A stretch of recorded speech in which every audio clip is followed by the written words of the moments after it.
आओ दोस्तों, आपको एक कहानी सुनाता हूं।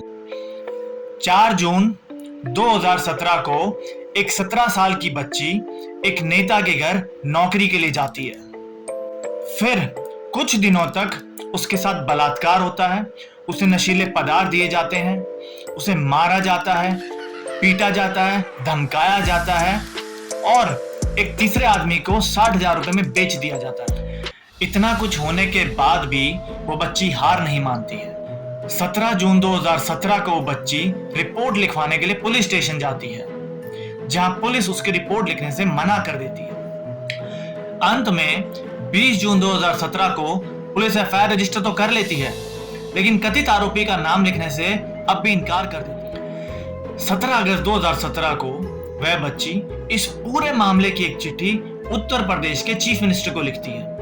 इसके बावजूद भी इस केस में कोई अरेस्ट नहीं होता है, बल्कि 5 अप्रैल 2018 को बच्ची के पिता को पुलिस आर्म्स एक्ट के तहत अरेस्ट कर लेती है, जिसकी 8 अप्रैल 2018 को पुलिस कस्टडी में मौत हो जाती है। 9 अप्रैल 2018 को यह बच्ची उत्तर प्रदेश के सीएम हाउस के सामने अपने आप को आग लगाकर आत्मदाह करने की कोशिश करती है। जब घटना थोड़ी तूल पकड़ती है तो 13 और 14 अप्रैल 2018 को पुलिस इस केस से लेकर पहला अरेस्ट करती है।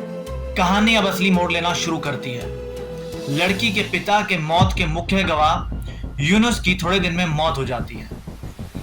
28 जुलाई 2019 को ये लड़की और इसके घर वाले कोर्ट जा रहे होते हैं, जिसे एक बिना नंबर प्लेट वाला ट्रक टक्कर मार देता है, जिसमें लड़की का वकील और उसकी 2 मौसियों की मौत हो जाती है। इतना कुछ होने के बाद जब सुप्रीम कोर्ट इस केस में दखल अंदाजी करते हैं तो केस को दिल्ली कोर्ट में शिफ्ट कर दिया जाता है।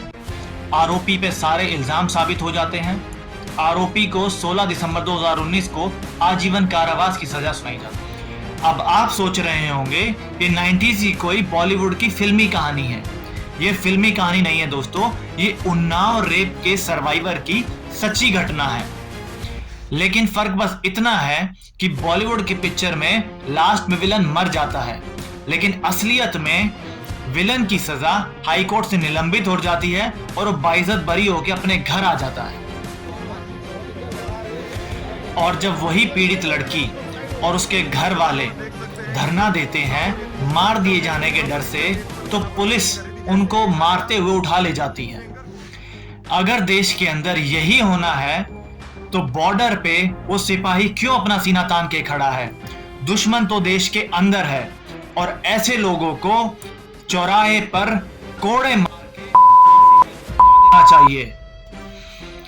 एक लड़की का बलात्कार हो जाता है, उसे मारा जाता है, पीटा जाता है, उसके पिता की पुलिस कस्टडी में मौत हो जाती है, पिता के मौत के इकलौते गवाह को मार दिया जाता है, लड़की जिस गाड़ी में ट्रैवल कर रही होती है उसे बिना नंबर प्लेट वाला ट्रक टक्कर मार देता है, जिसमें वकील की मौत हो जाती है, उसकी 2 मौसियों की मौत हो जाती है।